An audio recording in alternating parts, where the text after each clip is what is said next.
Daniel, Unang Kabanata. Si Daniel at ang kanyang mga kaibigan sa Babylonia.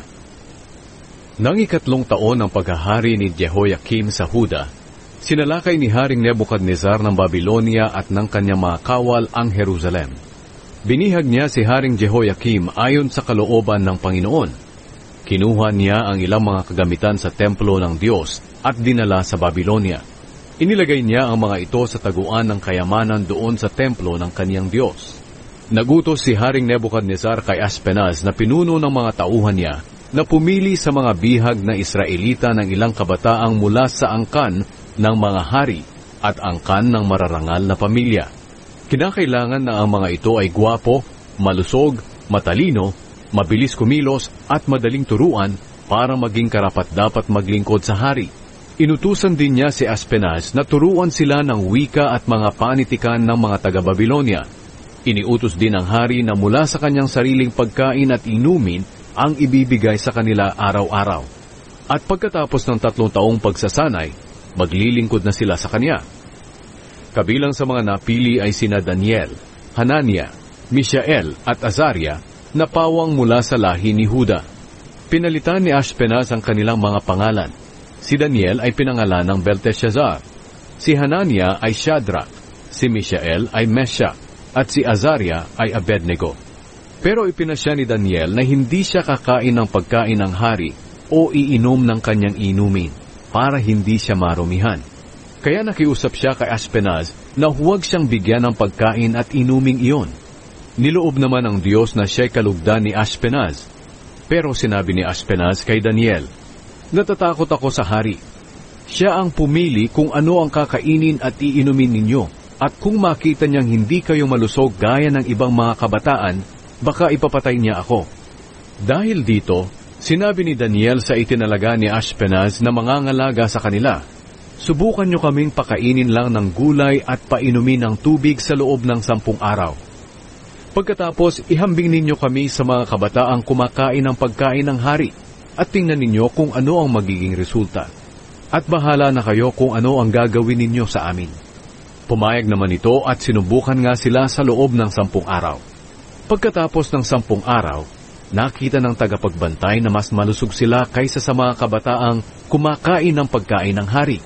Kaya ipinagpatuloy na lang ang pagbibigay sa kanila ng gulay at tubig sa halip na pagkain at inumin ng hari.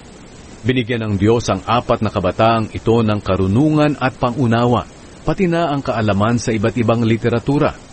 Bukod pa rito, binigyan ng Diyos si Daniel ng karunungan sa pagpapaliwanag ng kahulugan ng mga pangitain at mga panaginip. Pagkalipas ng 3 taon na pagtuturo sa kanila ayon sa utos ni Haring Nebukadnezar, dinala sila ni Aspenaz sa kanya. Nakipag-usap ang hari sa kanila, at napansin ng hari na wala ni isa man sa mga kabataan doon ang makahihigit kina Daniel, Hanania, Mishael at Azaria. Kaya sila ang piniling maglingkod sa kanya. Sa lahat ng itinanong ng hari sa kanila, nakita niya na ang kanilang kaalaman ay 10 ulit na mas mahusay kaysa sa kaalaman ng mga salamangkero at engkantador sa buong kaharian niya. Patuloy na naglingkod si Daniel kay Nebukadnezar hanggang sa unang taon ng paghahari ni Cyrus. Ang panaginip ni Nebukadnezar. 2 Kabanata.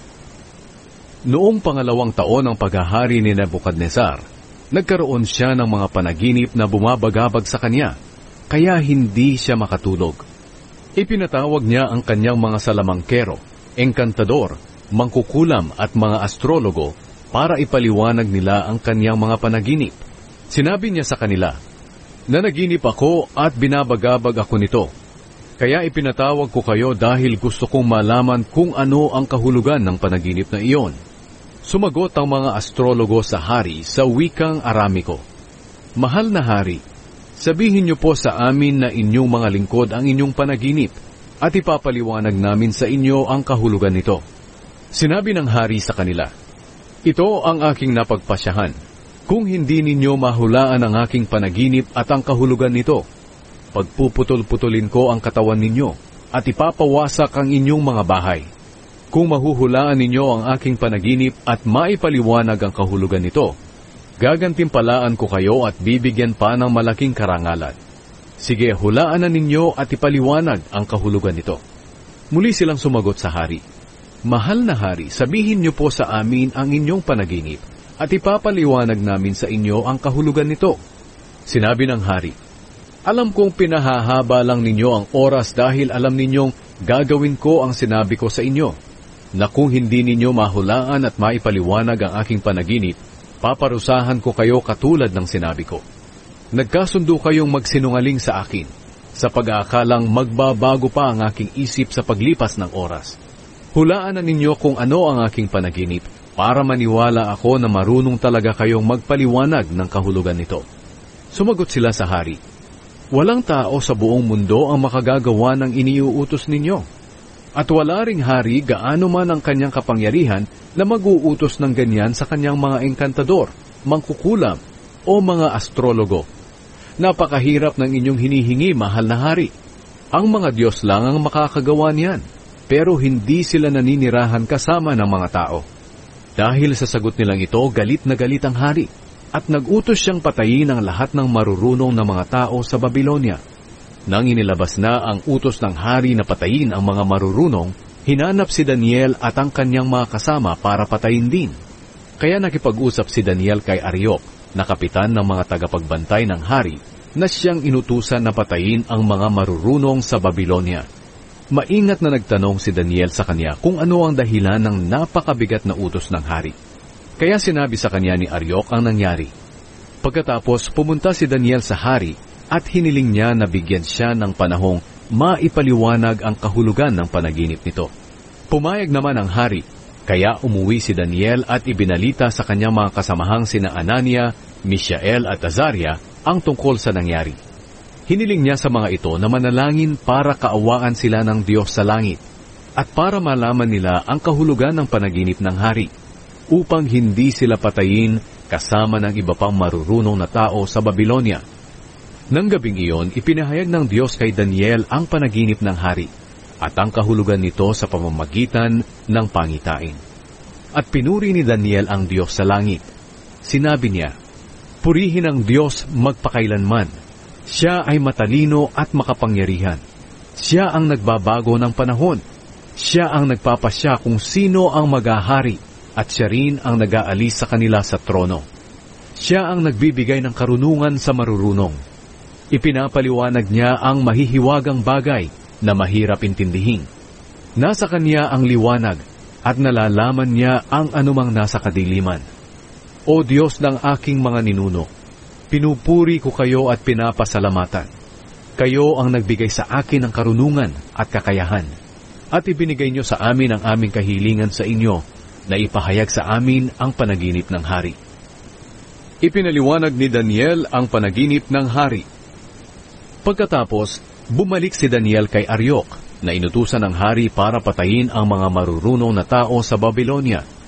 Sinabi ni Daniel sa kanya, Huwag mo muna silang patayin. Dalhin mo muna ako sa hari at ipapaliwanag ko ang kanyang panaginip. Kaya dali-daling dinala ni Ariok si Daniel sa hari. Sinabi ni Ariok, Mahal na hari, may nakita po akong bihag mula sa Huda na makapagpapaliwanag ng inyong panaginip. Tinanong ng hari si Daniel na tinatawag ding Belteshazzar, Talaga bang mahuhulaan mo ang aking panaginip at maipapaliwanag ang kahulugan nito? Sumagot si Daniel, Mahal na hari, wala pong sino mang marunong katulad ng mga mangkukulam, engkantador o manghuhula ang makakapagpaliwanag ng inyong panaginip. Pero may Diyos sa langit na naghahayag ng mga mahiwagang bagay. At inihayag niya sa inyo sa panaginip ang mangyayari sa hinaharap. Ngayon, sasabihin ko po sa inyo ang mga pangitaing nakita ninyo sa inyong panaginip. Habang natutulog po kayo, mahal na hari, na naginip kayo tungkol sa mga mangyayari sa hinaharap. Ipinapaalam ito sa inyo ng Diyos na tagapagpahayag ng mga mahiwagang bagay. At inihayag sa akin ng Diyos ang inyong panaginip, hindi dahil mas matalino ako kaysa sa iba, kundi para maipaliwanag ko sa inyo at maintindihan nyo ang gumugulo sa inyong isipan. Ito po ang inyong panaginip. May nakita kayong malaking ribulto na nakakasilaw, na nakatayo sa inyong harapan at nakakatakot tingnan. Ang ulo nito ay purong ginto, ang mga bisig at dibdib ay pilak, ang tiyan at hita ay tanso. Ang kanyang mga binti ay bakal at ang kanyang mga paa naman ay bakal at luwad. At habang tinitingnan niyo po ang ribulto, may batong natipak na hindi kagagawa ng tao. Tumama ito sa mga paang bakal at luwad ng ribulto at nawasak ang kanyang mga paa. Agad namang nadurog ang buong ribulto na gawa sa bakal, luwad, tanso, pilak at ginto. At parang naging ipa sa giikan na ipinadpad ng hangin kung saan-saan. Pero ang batong bumagsak sa paa ng ribulto ay naging malaking bundok at pumuno sa buong mundo. Iyan po ang panaginip nyo. At ito naman ang kahulugan. Mahal na hari, kayo ang hari ng mga hari. Ginawa kayong hari ng Diyos sa langit at binigyan ng kapangyarihan, kalakasan at karangalan. Ipinasakop niya sa inyo ang mga tao, mga hayop at mga ibon sa lahat ng dako. Kayo ang sumisimbolo sa gintong ulo ng ribulto. Ang susunod sa inyong kaharian ay mas mahina kaysa sa inyo. Pagkatapos, ang ikatlong kaharian ay sumisimbolo ng tansong bahagi ng ribulto, at ang kahariang ito ay maghahari sa buong mundo. At ang ikaapat na kaharian ay kasintatag ng bakal. Kung paanong ang bakal ay dumudurog, ang kahariang ito ay dudurog din ng ibang mga kaharian. Ang mga paa na yari sa bakal at luwad ay nangangahulugan ng mahahating kaharian, pero mananatili itong malakas, dahil ikaw mismo ang nakakita na may halo itong bakal. Ang mga daliring bakal at luwad na mga paa ay nangangahulugan na may bahagi ang kaharian na matibay at may bahaging mahina. Ang pagsasama ng bakal at luwad ay nangangahulugang magkakaisa ang mga pinuno ng mga kahariang ito sa pamamagitan ng pag-aasawa ng magkaibang lahi. Pero hindi rin magtatagal ang kanilang pagkakaisa, katulad ng bakal at luwad na hindi maaaring paghaluin. Sa panahon ng mga haring ito, ang Diyos sa langit ay magtatayo ng isang kaharian na hindi babagsak kailanman. Hindi ito matatalo ng alinmang kaharian, kundi wawasakin pa niya ang lahat ng kaharian at mananatili ito magpakailanman. Katulad ito ng iyong nakitang tipak na bato mula sa bundok na hindi kagagawa ng tao, na dumurog sa ribultong yari sa bakal, tanso, luwad, pilak at ginto. Mahal na hari, ipinahayag po ng makapangyarihang Diyos sa inyo kung ano ang mga mangyayari sa hinaharap. Iyon ang panaginip nyo at ang kahulugan nito. Totoo po ang lahat ng sinabi ko. Nagpatira pa si Haring Nebukadnezar upang parangalan si Daniel. Pagkatapos nagutos siyang maghandog at magsunog ng insenso kay Daniel. Sinabi niya kay Daniel, "Dahil sa ipinahayag mo ang panaginip ko at ang kahulugan nito, totoo na ang iyong Diyos, ang pinakamakapangyarihan sa lahat ng Diyos. Siya ang dapat kilalaning Panginoon ng mga hari, at siya lamang ang nakakapagpahayag ng mga hiwaga." Pagkatapos binigyan ng hari si Daniel ng maraming magagandang regalo. Ginawa siyang tagapamahala ng buong lalawigan ng Babylonia at pinuno ng lahat ng marurunong doon. Hiniling ni Daniel sa hari na italaga sina Shadrach, Meshach at Abednego bilang katulong niya sa pamamahala ng lalawigan. Pumayag naman ang hari, at namalagi si Daniel sa palasyo ng hari. Iniutos ni Nebukadnezar na sambahin ang ribulto. Ikatlong kabanata. Nagpagawa si Haring Nebukadnezar ng ribultong ginto. May 70 talampakan ang taas at 9 talampakan ang lapad. Ipinatayo niya ito sa kapatagan ng Dura, sa lalawigan ng Babylonia. Pagkatapos, ipinatawag ni Haring Nebukadnezar ang mga gobernador, mga mayor, mga komisyoner, mga tagapayo, mga ingat-yaman, mga hukom, at iba pang mga opisyal ng lalawigan para dumalo sa pagtatalaga ng nasabing ribulto. Nang naroon na sila nakatayo sa harap ng ribulto, sumigaw ang tagapagbalita, "Kayong mga nanggaling sa iba't ibang bansa, lahi at wika, kapag narinig ninyo ang tunog ng tambuli, plauta, kudyapi, alpa at iba pang mga instrumento, lumuhod kayo agad at sumamba sa ribultong itinayo ni Haring Nebukadnezar. Ang sinumang hindi sasamba ay agad na itatapon sa naglalagablab na hurno. Kaya nang marinig nila ang tunog ng mga instrumento, agad silang lumuhod at sumamba sa ribulto. Nang panahong iyon, may ilang taga-Babilonia na lumapit sa hari at pinaratangan nila ang mga Hudyo. Sinabi nila kay Haring Nebukadnezar, "Naway humaba pa ang inyong buhay, mahal na hari. Hindi ba't nag-utos po kayo na ang sino mang makarinig ng tunog ng mga instrumento ay dapat lumuhod at sumamba sa gintong ribulto at ang hindi sasamba ay itatapon sa naglalagablab na hurno? Ngunit may ilang mga Hudyong hindi sumusunod sa inyong utos. Sila po ay sina Shadrach, Meshach at Abednego. Sila ang mga taong pinamamahala ninyo sa lalawigan ng Babilonia. Hindi nila iginagalang ang inyong mga Diyos at hindi sila sumasamba sa gintong ribulto na ipinatayo ninyo." Nang marinig iyon ng hari, nagalit siya ng husto. Kaya ipinatawag niya sina Shadrach, Meshach at Abednego. Nang dumating sila, tinanong sila ng hari, "Totoo bang hindi ninyo iginagalang ang aking mga Diyos at hindi kayo sumasamba sa ribultong ginto na ipinatayo ko? Ngayon, inuutusan ko kayong sumamba sa ribulto kapag narinig ninyo ang tunog ng mga instrumento.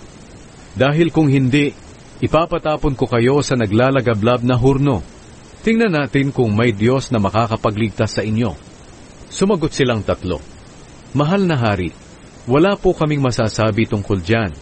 Kung talaga pong ganyan ang mangyayari, ililigtas kami ng Diyos na aming pinaglilingkuran mula sa naglalagablab na hurno. Ililigtas niya kami mula sa inyong mga kamay. Pero kung hindi man niya kami iligtas, gusto naming malaman mo na hindi pa rin kami maglilingkod sa inyong mga Diyos o sasamba sa ribultong ginto na ipinatayo ninyo." Dahil sa sagot nilang iyon, lalo pang nagalit ang hari sa kanila at kitang-kita ito sa kanyang mukha. Kaya iniutos niyang painitin pa ang hurno ng 7 ulit. Pagkatapos ay inutusan niya ang kanyang pinakamalalakas na sundalo na gapusin sina Shadrach, Meshach at Abednego at itapon sa naglalagablab na hurno. Kaya iginapos sila ng mga sundalo at itinapon sa hurno na hindi na inalis ang kanilang mga damit. Dahil sa pinainit pang lalo ng hari ang hurno, namatay ang mga sundalong nagtapon sa kanila dahil sa lagablab ng apoy. At silang tatlo na nakagapos ay bumagsak sa naglalagablab na hurno. Habang nakatingin si Haring Nebukadnezar, bigla siyang tumayo sa laki ng kanyang pagkamangha. Tinanong niya ang kanyang mga opisyal, "Hindi ba 3 lang ang itinapon sa apoy?" Sumagot sila, "Opo, mahal na hari." Sinabi ng hari, "Tingnan ninyo, 4 na ang nakikita kong palakad-lakad sa gitna ng apoy. Hindi na sila nakagapos at hindi sila nasusunog. At ang isa sa kanila ay parang Diyos." Kaya lumapit si Nebukadnezar sa pintuan ng naglalagablab na hurno at tinawag sila, "Shadrach, Meshach at Abednego, mga lingkod ng kataas-taasang Diyos. Lumabas kayo riyan, hali kayo rito." At lumabas silang 3 mula sa hurno. Pagkatapos, nagtipon sa kanila ang mga gobernador, mayor, komisyoner, at ang iba pang mga opisyal ng hari.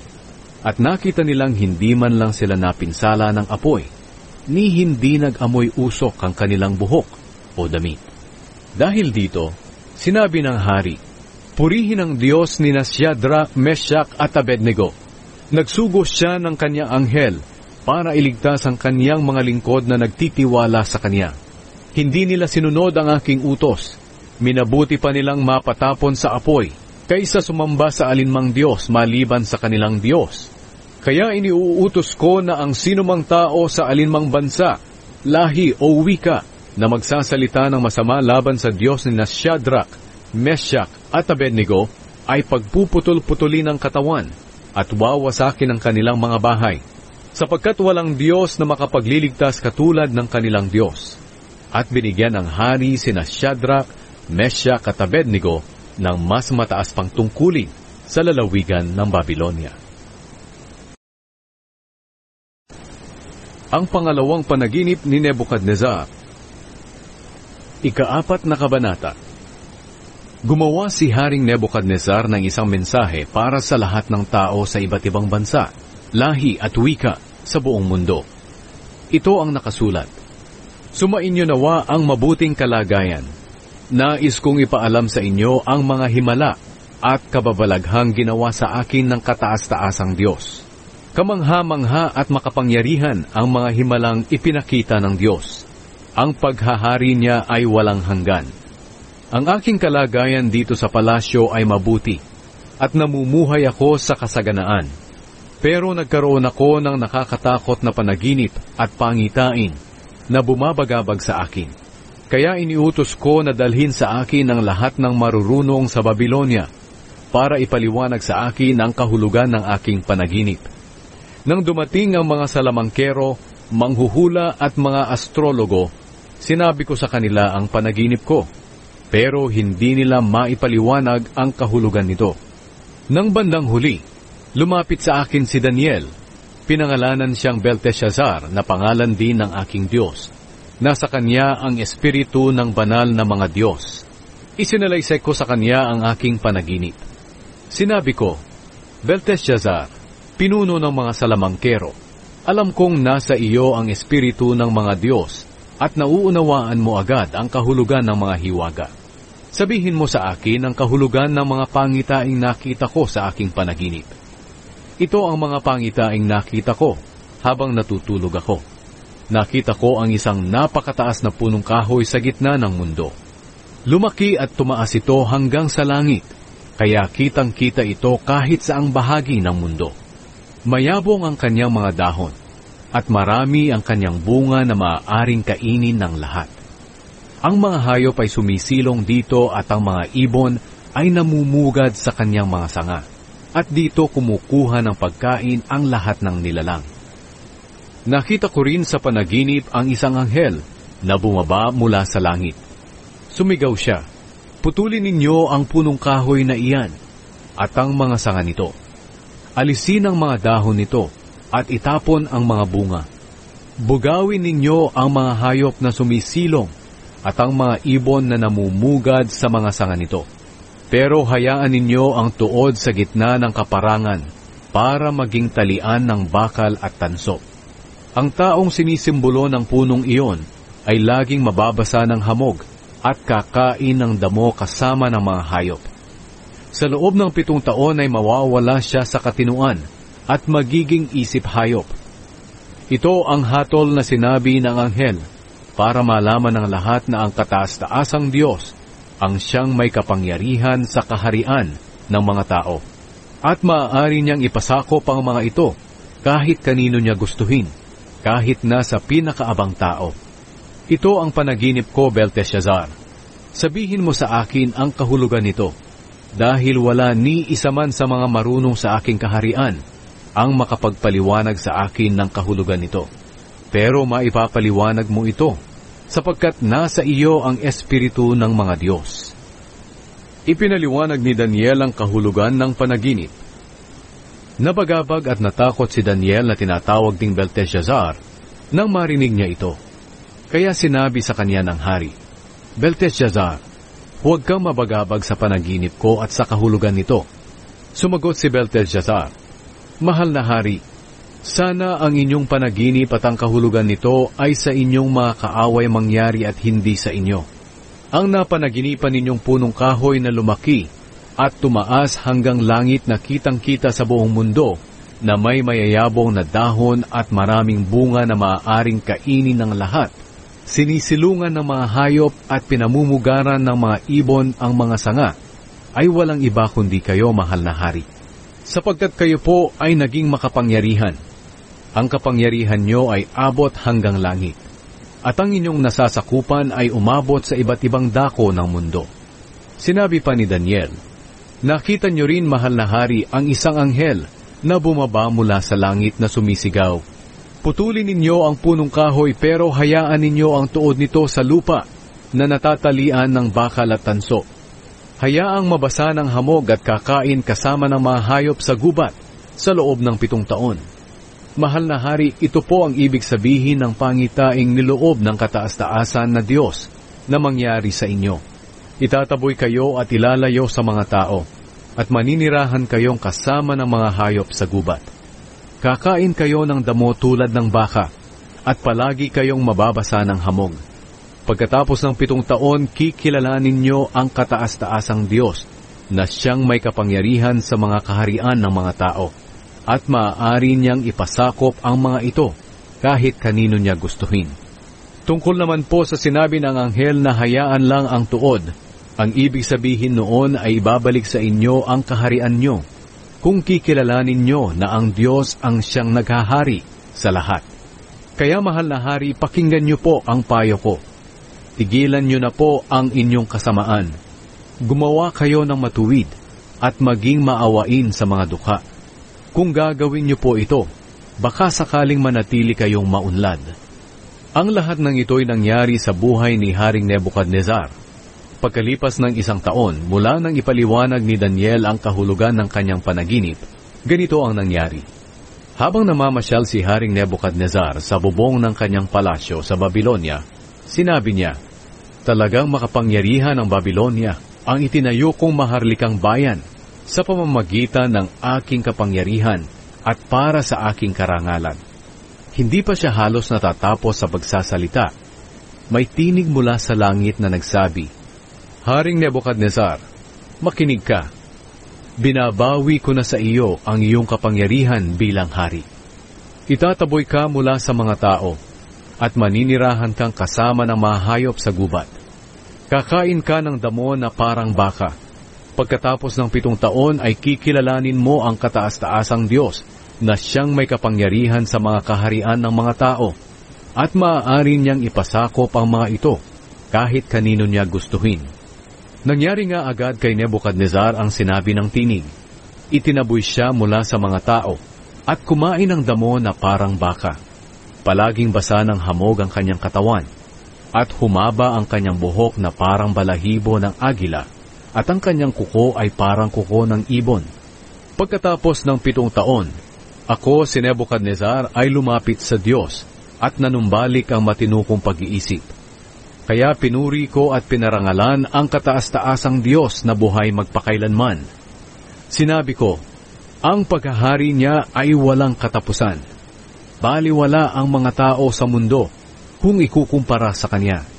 Ginagawa niya ang nais niya sa mga anghel sa langit at sa mga tao sa lupa. Walang makakatutol o makakahadlang sa Kanya. Nang manumbalik na ang aking katinuan, ibinalik din sa akin ang karangalan at kapangyarihan bilang hari.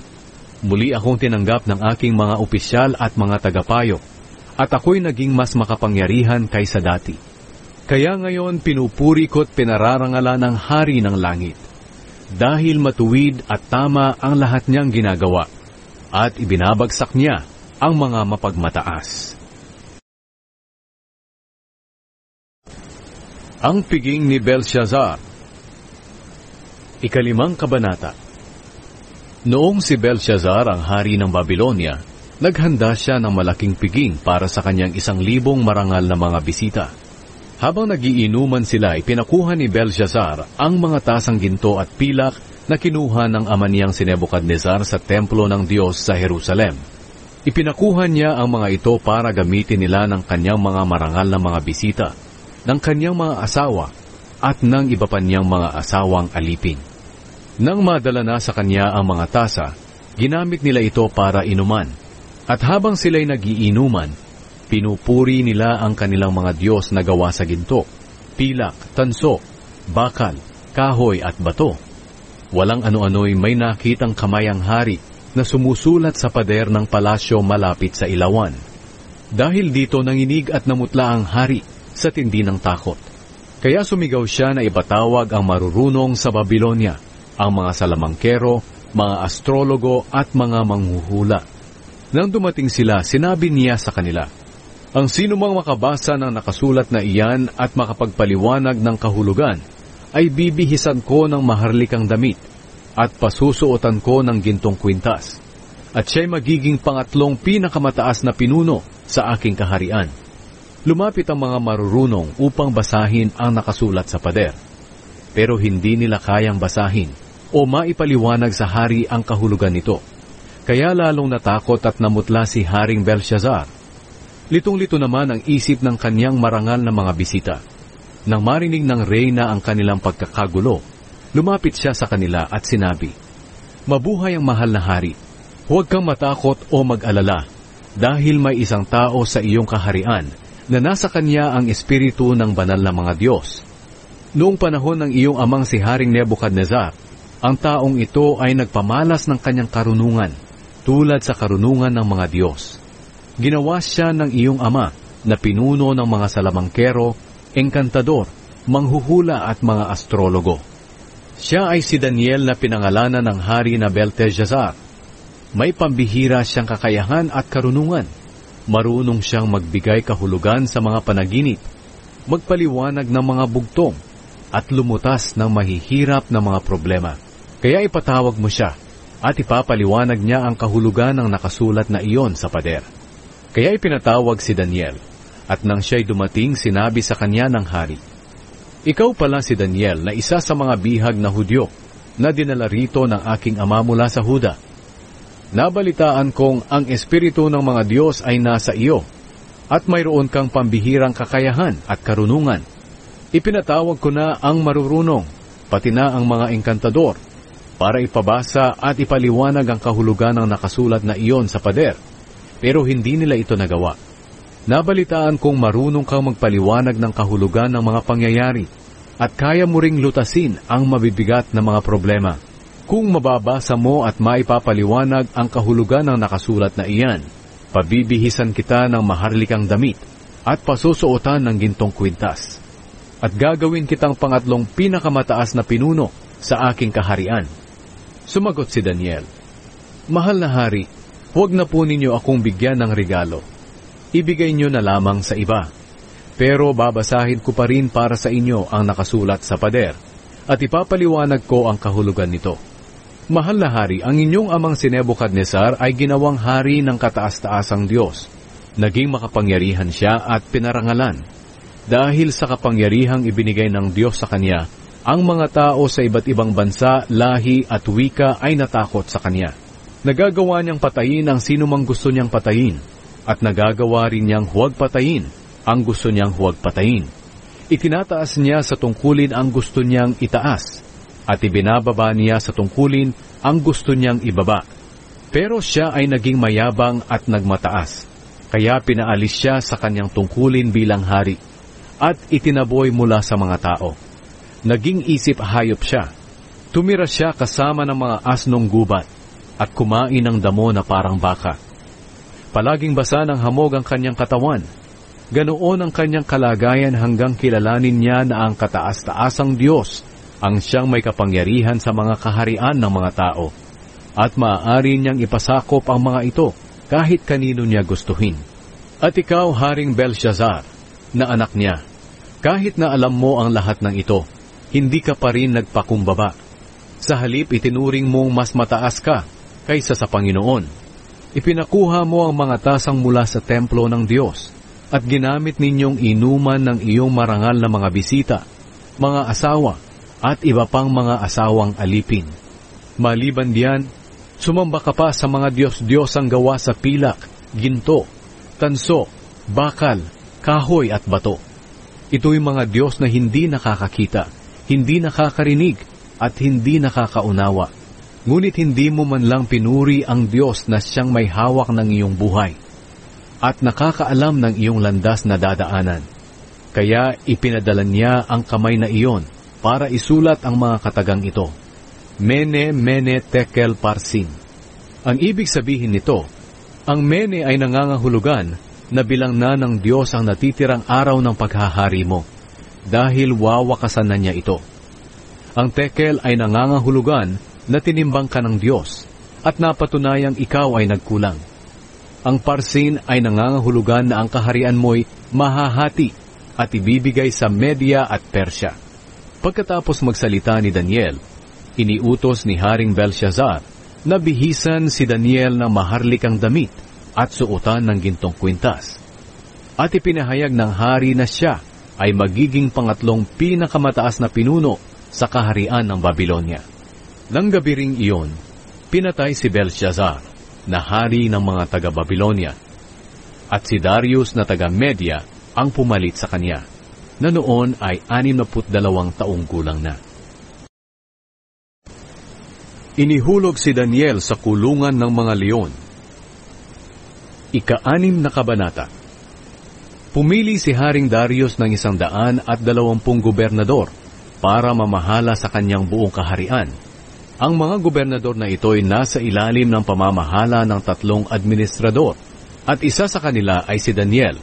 Ginawa ito para hindi mahirapan sa pamamahala ang hari. Si Daniel ang natatangi sa kanilang lahat dahil sa kanyang pambihirang kakayahan. Kaya binalak ng hari na siya ang gawing tagapamahala ng buong kaharian. Dahil dito, ang 2 pang kasama niyang administrador at mga gobernador ay naghanap ng kamalian sa pamamahala ni Daniel para paratangan siya. Pero wala silang makita dahil si Daniel ay tapat sa kanyang tungkulin at maaasahan. Kaya sinabi nila, wala tayong maipaparatang sa kanya, maliban kung hahanap tayo ng kasalanan na may kaugnayan sa kautusan ng kanyang Diyos. Kaya pumunta sila sa hari at sinabi, Mahal na hari, kaming mga administrador, mayor, gobernador, tagapayo at mga komisyoner ng inyong kaharian ay nagkasundong hilingin sa inyo na gumawa ng kautusan na sa loob ng 30 araw ay walang mananalangin sa sinumang Diyos o tao maliban sa inyo.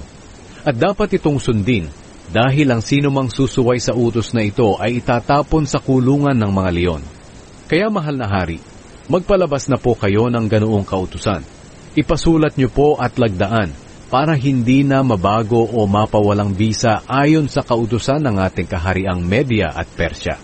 Pumayag si Haring Darius, kaya nilagdaan niya ang kautusang iyon. Nang malaman ni Daniel na lumagda ang hari, umuwi siya at pumunta sa kanyang silid na nasa itaas na bahagi ng bahay, kung saan nakabukas ang bintana na nakaharap sa Jerusalem. Doon lumuhod siya, nanalangin at nagpasalamat sa kanyang Diyos 3 beses sa isang araw, ayon sa kanyang nakaugalian. Pero sinusubaybayan pala siya ng mga opisyal na kumakalaban sa kanya, at nakita nila siyang nananalangin at nagpupuri sa kanyang Diyos. Kaya pumunta sila sa hari at sinabi ang paglabag ni Daniel sa kautusan. Sinabi nila sa hari, Mahal na hari, hindi ba't lumagda kayo ng kautusan na sa loob ng 30 araw ay walang mananalangin sa alinmang Diyos o tao maliban sa inyo? At ang sinumang lumabag sa kautusang iyon ay ihuhulog sa kulungan ng mga leon? Sumagot ang hari, Totoo iyon, at hindi na iyon mababago o mapapawalang bisa ayon sa kautusan ng ating kahariang Media at Persya. Sinabi nila sa hari, Si Daniel na isa sa mga bihag mula sa Huda ay hindi sumusunod sa inyong utos. Nananalangin siya sa kanyang Diyos ng 3 beses sa isang araw. Nang marinig ito ng hari, nabalisa siya ng sobra. Nais niyang tulungan si Daniel, kaya buong maghapon siyang nag-isip at naghanap ng paraan para mailigtas si Daniel. Nagtipong muli ang mga opisyal ng hari at sinabi, Mahal na hari, alam niyo naman na ayon sa kautusan ng Media at Persya, kapag nagpalabas ang hari ng kautusan, ay hindi na ito maaaring baguhin. Kaya iniutos ng hari na hulihin si Daniel at ihulog sa kulungan ng mga leon. Sinabi ng hari kay Daniel, Iligtas ka nawa ng iyong Diyos na patuloy mong pinaglilingkuran. Pagkatapos sinakpan ng isang malaking bato ang kulungan na pinaghulugan kay Daniel, at tinatakan ng singsing ng hari at ng singsing ng mga marangal sa kaharian, para walang sino mang magbubukas nito. Pagkatapos ay umuwi si Haring Darius sa palasyo niya. Hindi siya kumain ng gabing iyon, at hindi rin humiling na siya ay aliwing, at hindi siya makatulog. Kinaumagahan, nagbubukang liwayway pa lamang, ay nagmamadaling pumunta ang hari sa kulungan ng mga leon. Pagdating niya roon, malungkot siyang tumawag, Daniel, lingkod ng buhay na Diyos, iniligtas ka ba sa mga leon ng iyong Diyos na patuloy mong pinaglilingkuran? Sumagot si Daniel, Mahal na hari, hindi ako sinaktan ng mga leon, dahil nagpadala ang Diyos ng kanyang mga anghel para itikom ang mga bibig ng mga leon. Ginawa ito ng Diyos dahil alam niyang matuwid ang aking buhay, at wala akong ginawang kasalanan sa inyo. Nang marinig iyon ng hari, nagalak siya at nagutos na kunin si Daniel sa kulungan. Nang nakuha na si Daniel, wala silang nakitang kahit galos man lamang sa kanyang katawan, dahil nagtiwala siya sa Diyos. Nagutos ang hari na ang lahat ng nagparatang kay Daniel ay hulihin at ihulog sa kulungan ng mga leon, pati ang kanilang asawa at mga anak. Hindi pa sila nakakarating sa ilalim ng kulungan, agad silang sinakmal ng mga leon at nilapa. Pagkatapos ay sumulat si Haring Darius sa lahat ng tao sa iba't ibang bansa, lahi at wika sa mundo. Ito ang nakasulat. Naway nasa mabuti kayong kalagayan. Iniuutos ko sa lahat ng tao na nasasakupan ng aking kaharian na matakot at gumalang sa Diyos ni Daniel, sapagkat siya ang buhay na Diyos at nabubuhay magpakailanman. Ang paghahari niya ay walang hanggan at walang makakapagbagsak nito. Nagliligtas siya at gumagawa ng mga himala at kababalaghan sa langit at dito sa lupa. Iniligtas niya si Daniel mula sa mga leon. Naging maunlad ang buhay ni Daniel sa panahon ng paghahari ni Darius at sa panahon ng paghahari ni Cyrus na taga-Persya. Ang panaginip ni Daniel tungkol sa 4 na hayop. Ikapitong kabanata. Noong unang taon ng paghahari ni Belshazzar sa Babylonia, nagkaroon ng mga pangitain si Daniel sa kanyang panaginip. Ito ang panaginip na kanyang isinulat. Isang gabi may nakita akong pangitain ng isang malawak na dagat na hinahampas ng malakas na hangin mula sa 4 na direksyon. Mula sa dagat ay biglang lumitaw ang 4 na magkakaibang hayop. Ang unang hayop ay parang leon, pero may pakpak ng agila. Kitang-kita kong pinutol ang kanyang pakpak. Pinatayo siya na parang tao, at binigyan ng kaisipang tulad ng sa tao. Ang pangalawang hayop ay parang oso. Nakatayo siya sa 2 hulihang paa, at may kagat siyang 3 tadyang. May tinig na nagsabi sa kanya, "Sige, magpakasawa ka sa karne." Ang pangatlong hayop ay parang leopardo. Mayroon itong 4 na pakpak sa likod, at may 4 na ulo. Binigyan siya ng kapangyarihan upang mamahala. Nang gabi ring iyon, nakita ko sa aking pangitain ang ika-4 na hayop. Nakakatakot itong tingnan at napakalakas. Sa pamamagitan ng kanyang malalaking ngiping bakal, sinasakmal niya at niluluray ang kanyang mga biktima. At kapag may natitira pa, ay tinatapak-tapakan niya. Kakaiba ito sa 3 hayop at 10 ang kanyang sungay. Habang tinitingnan ko ang mga sungay, nakita kong tumubo ang munting sungay at nabunot ang 3 sungay. Ang sungay na ito ay may mata na tulad ng tao at may bibig na nagsasalita ng kayabangan. Pagkatapos ay nakita kong may mga tronong inilagay at umupo sa kanyang trono ang Diyos na nabubuhay magpakailanman. Nakakasilaw ang kanyang damit at buhok dahil sa kaputian. Nagliliyab ang kanyang tronong may mga gulong. At mula sa kanya ay umaagos ang apoy. Milyon-milyon ang mga naglilingkod sa kanya. Handa na siyang humatol, kaya binuksan ang mga aklat. Patuloy kong tinitingnan ang sungay dahil sa naririnig kong pagyayabang nito, hanggang sa nakita kong pinatay ang ika-4 na hayop. Inihagis siya sa apoy at nasunog ang kanyang katawan. At ang natitirang 3 hayop ay inalisan ng kapangyarihan, pero hinayaang mabuhay ng maigsing panahon. Pagkatapos nakita ko ang parang tao na pinaliligiran ng ulap. Lumapit siya sa Diyos na nabubuhay magpakailanman. Pinarangalan siya at binigyan ng kapangyarihang maghari, at naglingkod sa kanya ang lahat ng tao sa iba't ibang bansa, lahi at wika. Ang paghahari niya ay walang hanggan, at walang makakapagpabagsak ng kaharian niya. Ang kahulugan ng panaginip. Nabagabag ako sa aking nakita, kaya lumapit ako sa isang nakatayo roon at nagtanong kung ano ang ibig sabihin ng nakita kong iyon. Sinabi niya, ang 4 na hayop ay nangangahulugan ng 4 na haring maghahari sa mundo. Pero ang mga banal ng kataas-taasang Diyos ang siyang bibigyan ng kapangyarihang maghari magpakailanman. Tinanong ko pa siya kung ano ang ibig sabihin ng ika-4 na hayop, na ibang-iba sa 3. Nakakatakot itong tingnan. Ang mga ngipin ay bakal, at ang mga kuko ay tanso. Sinasakmal niya at niluluray ang kanyang mga biktima. At kung may matitira ay kanyang tinatapak-tapakan. Tinanong ko rin siya kung ano ang kahulugan ng 10 sungay ng ika-4 na hayop. at ng isa pang sungay na tumubo at nagtanggal ng 3 sungay. Ang sungay na ito ay may mga mata at may bibig na nagyayabang. At kung titingnan ay mas makapangyarihan siya kaysa sa ibang sungay. Nakita kong ang sungay na ito ay nakikipaglaban sa mga banal ng Diyos at nananalo siya. Pagkatapos, dumating ang nabubuhay magpakailanman, ang kataas-taasang Diyos, at humatol panig sa kaniyang mga banal. At dumating ang panahon ng paghahari ng mga banal. Narito ang kaniyang paliwanag sa akin. Ang ika-4 na hayop ay ang ika-4 na kaharian dito sa mundo, nakakaiba kaysa sa ibang kaharian. Lulusubin ito at wawasakin ang buong mundo. Ang 10 sungay ay ang 10 hari na maghahari sa kahariang iyon. Papalit sa kanila ang isang hari na iba kaysa sa kanila at ibabagsak niya ang 3 hari. Magsasalita siya laban sa kataas-taasang Diyos at uusigin niya ang mga banal ng Diyos. Sisikapin niyang baguhin ang mga pista at kautusan. Ipapasakop sa kanya ang mga banal ng Diyos sa loob ng 3.5 taon.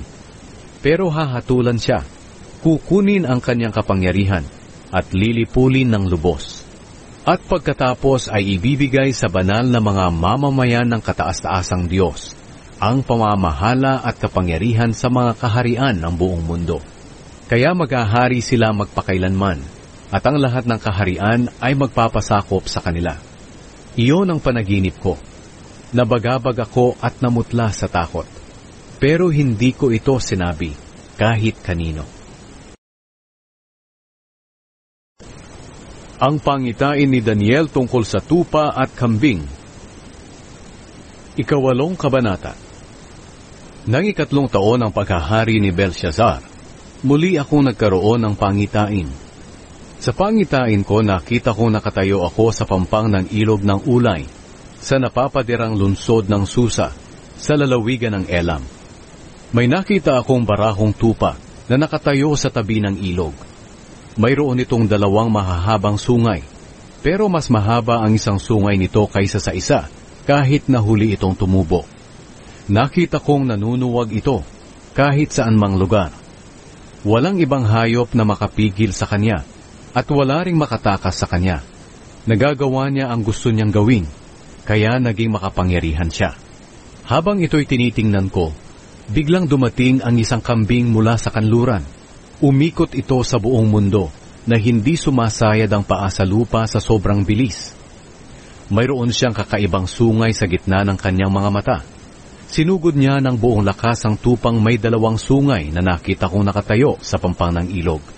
Sa matinding galit, hindi niya tinigilan ng pagsuwag ang tupa hanggang sa naputol ang 2 sungay nito. Hindi na makalaban ang tupa, kaya nabuwal ito at tinapaktapakan ng kambing. Walang sumaklolo sa kanya. Naging makapangyarihan pa ang kambing. Pero nang nasa sukdulan na ang kapangyarihan niya, nabali ang kanyang sungay. Kapalit nito ay may tumubong 4 na pambihirang sungay na nakatutok sa 4 na direksyon ng mundo. Ang isa sa kanila ay tinubuan ng isang maliit na sungay.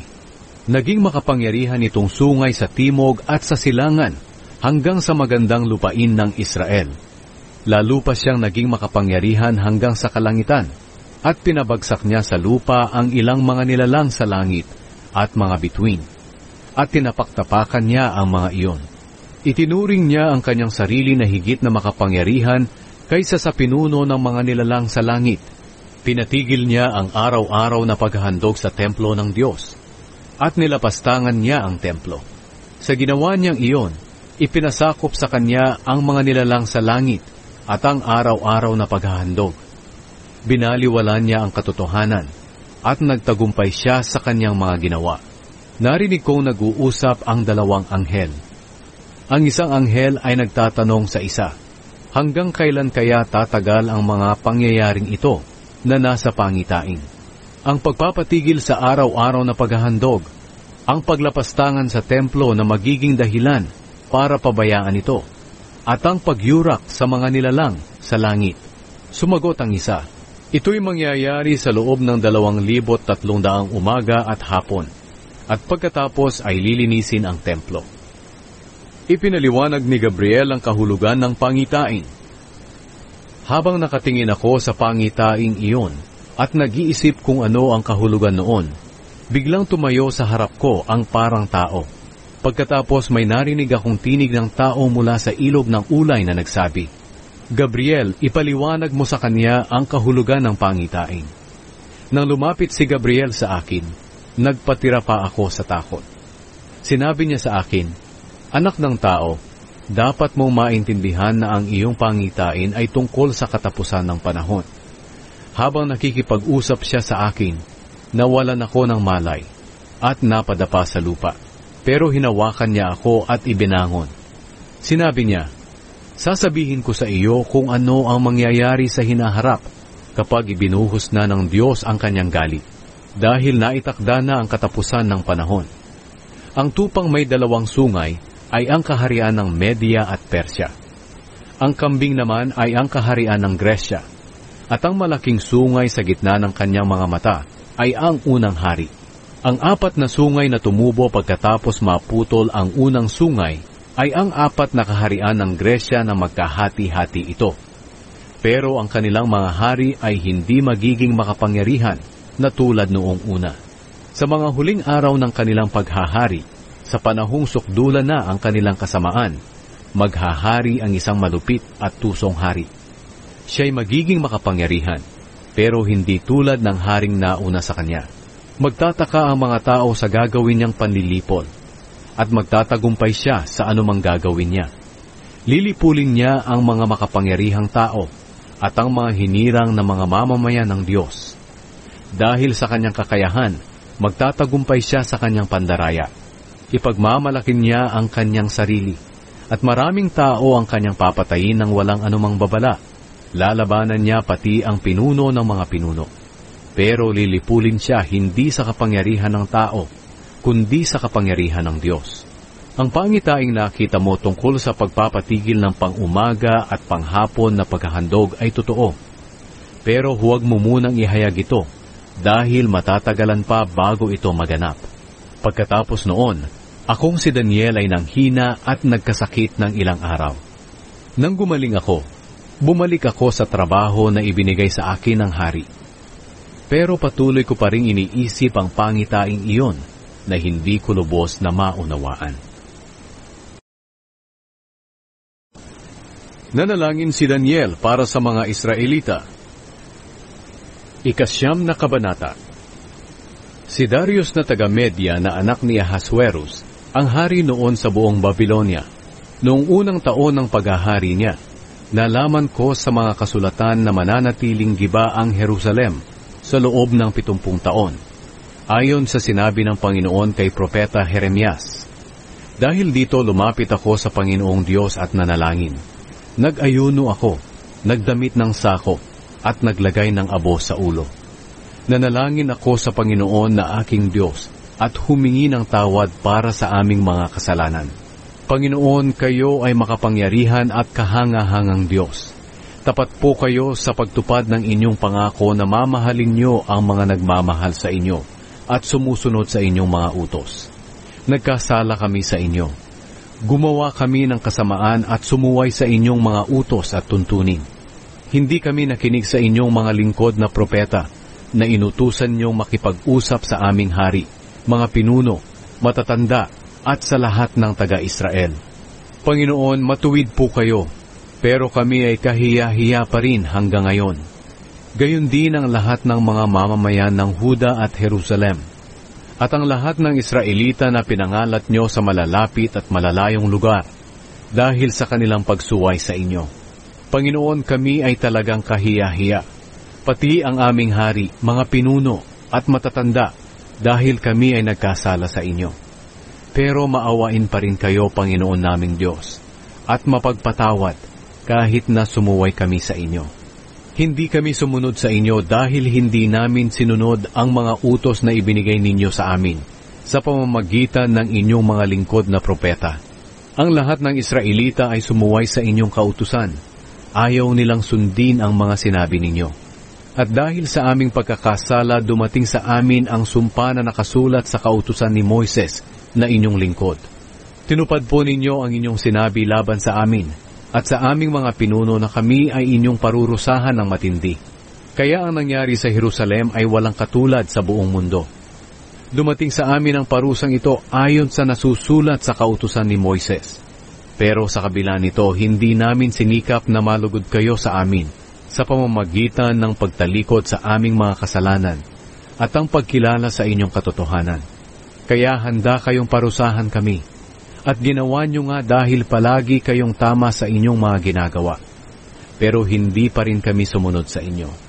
Panginoon naming Diyos, ipinakita nyo ang inyong kapangyarihan noong pinalaya ninyo ang inyong mga mamamayan sa Ehipto. At dahil dito ay naging tanyag kayo hanggang ngayon. Inaamin namin na kami ay nagkasala at gumawa ng kasamaan. Kaya Panginoon, ayon sa inyong ginagawang matuwid, nakikiusap ako na alisin nyo na ang inyong galit sa Jerusalem, ang inyong lungsod at banal na bundok. Dahil sa aming kasalanan at sa kasalanan ng aming mga ninuno, hinamak kami at ang Jerusalem ng mga taong nakapaligid sa amin. Kaya ngayon, O Diyos, pakinggan niyo ang aking panalangin at pagsamo. Alang-alang sa inyong pangalan, muli niyong itayo ang inyong templong nagiba at napabayaan. O Diyos, pakinggan niyo ako. Tingnan niyo ang nakakaawa naming kalagayan at ang wasak niyong bayan, kung saan kinikilala ang inyong pangalan.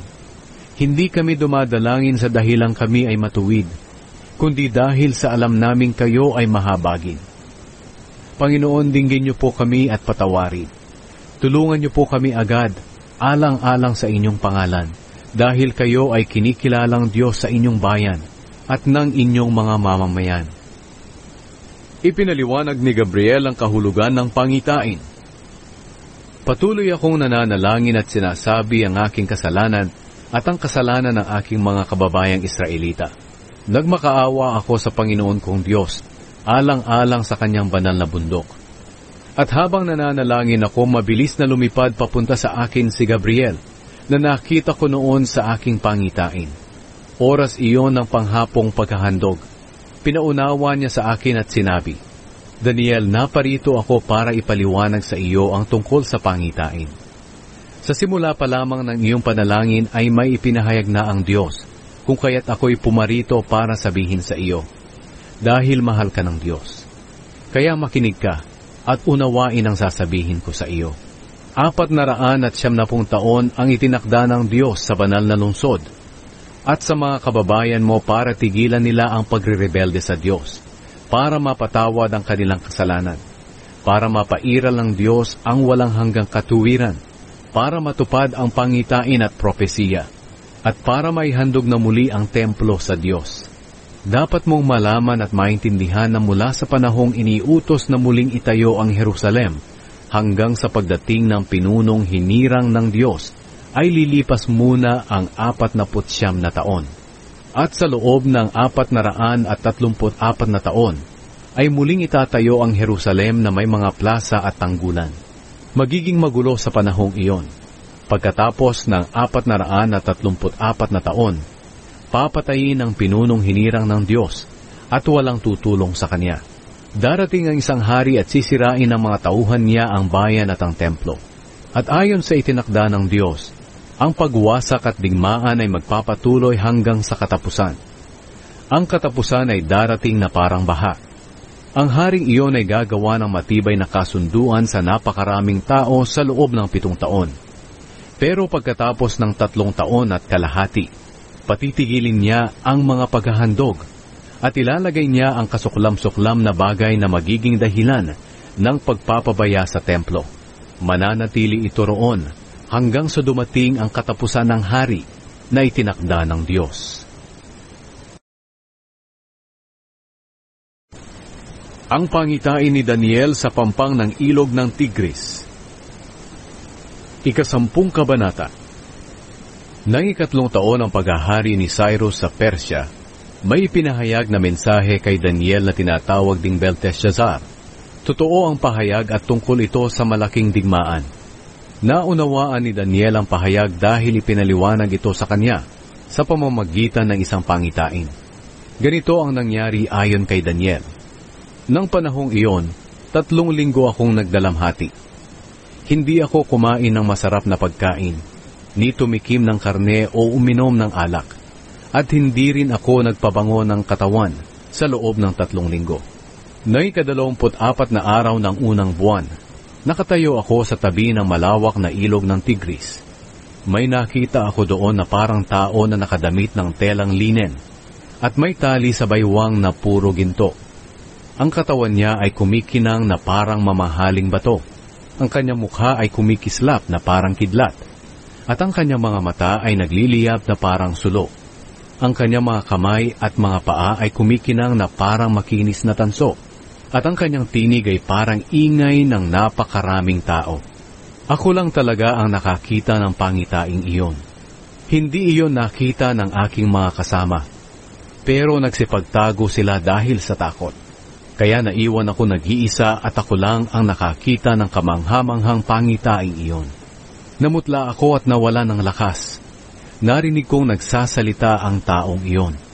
At habang nagsasalita siya, nawalan ako ng malay at nasubsob sa lupa. Hinawakan at tinulungan niya ako habang nanginginig pa ang aking mga kamay at mga tuhod. Sinabi niya, "Daniel, mahal ka ng Diyos. Tumayo ka at makinig ng mabuti sa sasabihin ko sa iyo, dahil isinugo ako ng Diyos dito sa iyo." Pagkasabi niya noon, nanginginig akong tumayo.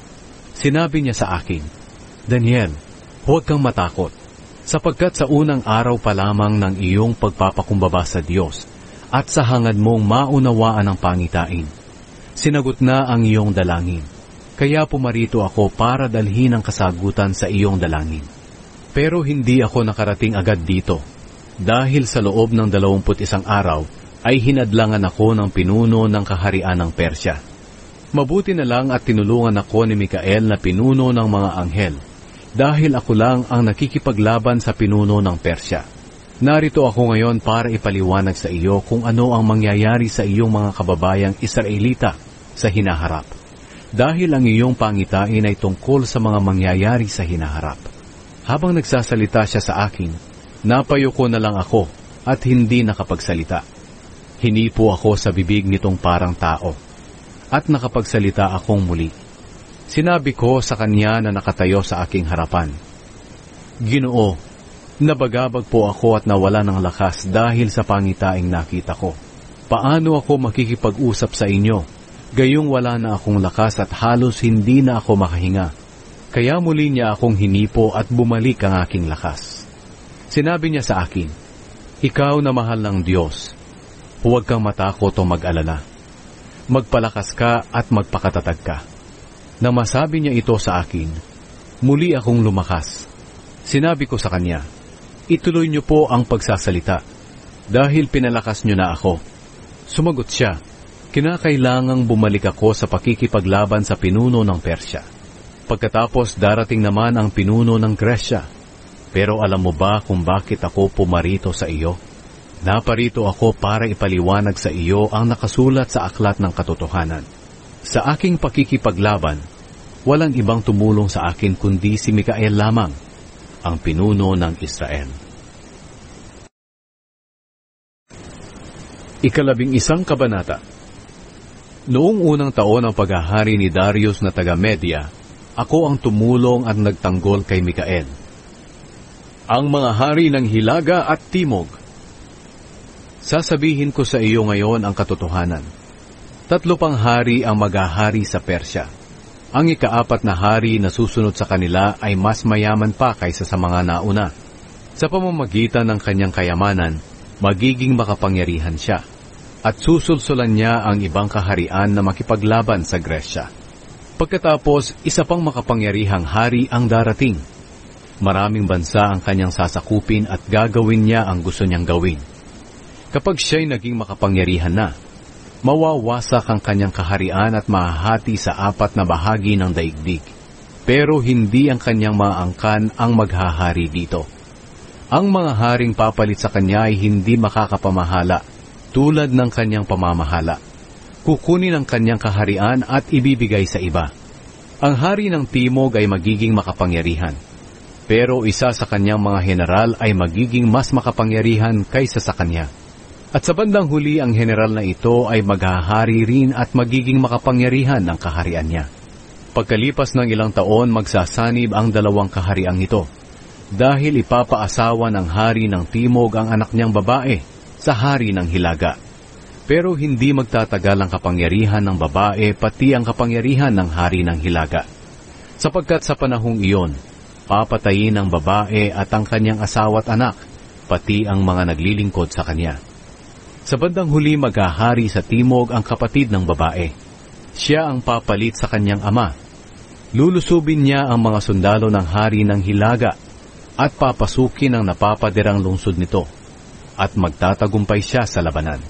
Dadalhin niya pauwi sa Ehipto ang mga Diyos-Diyosa nila at mga mamahaling ari-arian na yari sa ginto at pilak. Sa loob ng ilang taon, hindi na siya makikipagdigma sa hari ng hilaga. Pero sa bandang huli, lulusubin siya ng hari sa hilaga, pero matatalo ito at babalik sa kanyang bayan. Magtitipon ng maraming sundalo ang mga anak ng hari ng hilaga para maghanda sa pakikipaglaban. Ang isa sa kanila ay sasalakay na parang bahang hindi mapigilan. Sasalakay siya hanggang sa napapadirang lungsod ng hari ng timog. At dahil sa galit ng hari ng timog, lalabanan niya ang hari ng hilaga at tatalunin niya ang napakaraming sundalo nito. Sa kanyang tagumpay, magmamataas siya at marami pa ang kanyang papatayin, pero hindi magtatagal ang kanyang tagumpay, sapagkat ang hari ng hilaga ay muling magtitipon ng mas marami pang sundalo kaysa sa dati. At pagkalipas ng ilang taon, muli siyang sasalakay kasama ang napakaraming sundalo, dala ang napakaraming kagamitang pantigma. Sa panahong iyon, marami ang maghihimagsik laban sa hari ng timog. Isa na sa mga ito ang mga kababayan mong Israelita na mapupusok. Gagawin nila ito bilang katuparan ng pangitain, pero matatalo sila. Sasalakayin ng hari ng hilaga ang isa sa mga napapadirang lungsod sa timog. Kukubkubin nila ito at papasukin. Walang magagawa ang mga sundalo sa timog pati na ang kanilang pinakamagaling na mga kawal, dahil hindi nila kayang talunin ang kalaban. Kaya gagawin ng hari ng hilaga ang anumang gusto niyang gawin at walang makapipigil sa kanya. Sasakupin niya ang magandang lupain ng Israel at lubusan itong mapapasailalim sa kanyang kapangyarihan. Talagang determinado ang hari ng hilaga na salakayin ang kaharian sa timog ng buong lakas ng kaharian niya. Makikipagkasundo muna siya sa hari ng timog sa pamamagitan ng pag-aalok ng kanyang anak na maging asawa nito, upang sa pamamagitan nito ay maibagsak niya ang kaharian sa timog. Pero hindi magtatagumpay ang kanyang layunin, kaya ang mga bayan na lang muna sa tabing dagat ang kanyang lulusubin at marami ang kanyang masasakop. Pero patitigilin ng isang pinuno ang kanyang pagpapahiya sa iba, at siya mismo ang mapapahiya. Kaya uuwi siya sa napapadiran niyang mga bayan, pero matatalo siya, at iyon ang magiging wakas niya. Ang haring papalit sa kanya ay mag-uutos sa isang opisyal na sapilitang maniningil ng buwis para madagdagan ang kayamanan ng kaharian niya. Pero hindi magtatagal ay mamamatay ang haring ito, hindi dahil sa labanan o sa mayroong galit sa kanya. Ang papalit sa kanya bilang hari ay taong hindi kagalang-galang at walang karapatang maging hari. Sa hindi inaasahan ng mga tao, bigla niyang sasakupin ang kaharian sa pamamagitan ng pandaraya. Maraming kalabang sundalo ang kanyang papatayin, pati na ang punong pari. Makikipagkasundo siya sa maraming bansa, pero dadayain niya ang mga ito sa bandang huli. Magiging makapangyarihan siya kahit maliit ang kaharian niya. Sa hindi inaasahan ng mga tao, bigla niyang lulusubin ang mauunlad na lugar ng isang lalawigan. Gagawin niya ang hindi ginawa ng kanyang mga ninuno. Hahati-hatiin niya sa mga tagasunod niya ang kanyang mga nasamsam sa labanan. Pinaplano niyang salakayin ang mga napapadirang lungsod, pero sa maikling panahon lamang. Maglalakas loob siyang salakayin ng hari ng timog na may marami at malakas ring hukbo, pero matatalo ang hari ng timog dahil sa katusuhan ng kanyang mga kalaban. Papatayin siya ng sarili niyang mga tauhan, kaya matatalo ang kanyang mga sundalo at marami sa kanila ang mamamatay. Ang dalawang haring ito ay magsasama pero pareho silang magsisinungaling at mag-iisip ng masama laban sa isa't isa. Pareho silang hindi magtatagumpay sa kanilang binabalak laban sa isa't isa. At magpapatuloy ang labanan nila dahil hindi pa dumarating ang takdang panahon. Ang hari ng hilaga ay uuwi sa kanyang bayan, dala ang maraming nasamsam na kayamanan mula sa digmaan. Pero bago siya umuwi, uusigin niya ang mga mamamayan ng Diyos at ang kanilang relihiyon.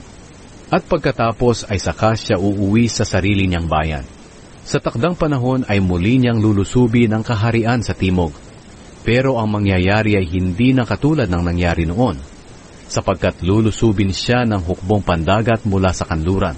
At dahil dito uurong siya at babalik sa kanyang bayan, ibubunto niya ang kanyang galit sa mga mamamayan ng Diyos at sa kanilang relihiyon. Pero magiging mabuti siya sa mga tumalikod sa kanilang relihiyon. Uutusan ng hari ng hilaga ang kanyang mga sundalo na lapastanganin ang templo na papalibutan ng pader. Ipapatigil niya ang araw-araw na paghahandog at ilalagay ang kasuklam-suklam na bagay na magiging dahilan ng pag-iwan sa templo. Aakitin niya sa pamamagitan ng panlilinlang ang mga tumalikod sa kanilang relihiyon para gumawa ng hindi mabuti. Pero lakas loob siyang lalabanan ng mga taong tunay na tapat sa Diyos. Ang mga taong nakakaunawa ng katotohanan ay magtuturo sa maraming tao. Pero uusigin sila sa loob ng ilang araw. Ang ilan sa kanila ay papatayin sa pamamagitan ng espada o susunugin. At ang ilan ay bibihagin o kukunin ang kanilang mga ari-arian. Sa panahon na inuusig sila, iilan lang ang tutulong sa kanila. Pero maraming hindi tapat ang sasama sa kanila. Uusigin ang ilang nakakaunawa ng katotohanan upang maging dalisay at malinis ang kanilang mga buhay hanggang sa dumating ang katapusan, na darating sa takdang panahon. Gagawin ng hari ng hilaga ang anumang gusto niyang gawin. Ituturing niyang higit ang kanyang sarili kaysa sinumang Diyos at hahamakin niya ang Diyos na higit kaysa sa lahat ng Diyos. Magtatagumpay siya hanggang sa panahon na ipakita ng Diyos ang kanyang galit. Dahil kailangang mangyari ang mga bagay na itinakda ng Diyos na dapat mangyari. Hindi niya kikilalanin ng Diyos ng kanyang mga ninuno o ang Diyos na mahal ng mga babae. Ituturing niyang higit ang kanyang sarili kaysa sa mga iyon. Wala siyang pahahalagahang Diyos, maliban sa Diyos na nananalakay ng mga napapaderang bayan. Pararangalan niya ang Diyos na ito na hindi kilala ng kanyang mga ninuno. Hahandugan niya ito ng mga ginto, pilak, mamahaling bato, at ng iba pang mamahaling mga regalo. Lulusubin niya ang pinakamatibay na mga lungsod sa tulong ng Diyos na iyon na hindi kilala ng kanyang mga ninuno. Pararangalan niya ang mga taong mabuti sa kanya sa pamamagitan ng pagbibigay sa kanila ng kapangyarihang mamahala sa maraming tao. At bibigyan niya sila ng lupain bilang gantimpala. Pagdating ng wakas, makikipaglaban ang hari ng timog sa hari ng hilaga. Pero lulusubin siya ng hari ng hilaga na may mga karwahing pandigma, mga nangangabayong sundalo, at mga hukbong pandagat. Lulusubin niya ang maraming bansa at maninira na parang baha. Lulusubin niya pati ang magandang lupain ng Israel at maraming tao ang mamamatay. Pero makakatakas ang Edom, ang Moab, at ang mga pinuno ng Amon. Maraming bansa ang kanyang lulusubin, kabilang dito ang Ehipto. Mapapasa kanya ang mga ginto, pilak, at ang lahat ng kayamanan ng Ehipto. Sasakupin din niya ang Libya at Ethiopia. Pero may mga balitang magmumula sa silangan at hilaga na babagabag sa kanya. Kaya sasalakay siya sa matinding galit, at maraming tao ang kanyang lilipulin ng lubusan.